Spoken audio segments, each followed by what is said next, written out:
এ যেন পতিতালয়ের স্বর্গরাজ্য গড়ে তুলেছেন। দেশে মাদক বাণিজ্য থেকে শুরু করে সব ধরনের অবৈধ কার্যক্রম চলে সব জায়গায়, তবে হয়তো কম বেশি। তবে এ কেমন অঞ্চল? মাত্র 1 কিলোমিটার এলাকায় একটি নয়, একে একে 6টি আবাসিক হোটেল, যেই হোটেলগুলোতে দিনে রাতে দেহ ব্যবসা থেকে শুরু করে মাদক বাণিজ্য পর্যন্ত করে আসছেন।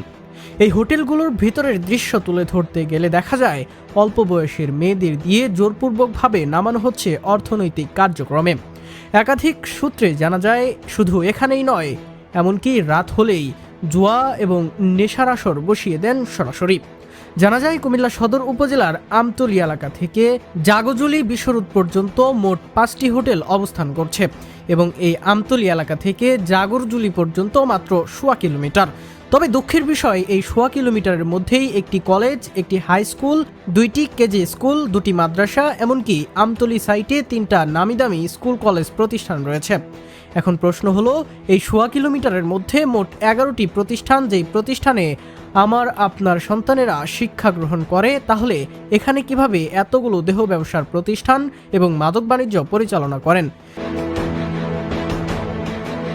তবে জানা যায় এটা একটাই ইউনিয়ন এবং এই ইউনিয়নের নাম 2 নং উত্তর দুর্গাপুর, আর এই ইউনিয়নের মধ্যেই এই ধরনের কার্যক্রম চালিয়ে যাচ্ছে। সুশীল সমাজ ও সাধারণ মানুষের অভিযোগ, এদের কারণে আলেখারচর বিশ্বরোড বা আশেপাশের অঞ্চলগুলো ডাকাত এমনকি ছিনতাইয়ের মতো বড় বড় ঘটনা ঘটে যাচ্ছে। তাই অতি দ্রুতই এই হোটেলগুলো বন্ধ করার জোর দাবি জানাচ্ছে। Desk news, C Bangla.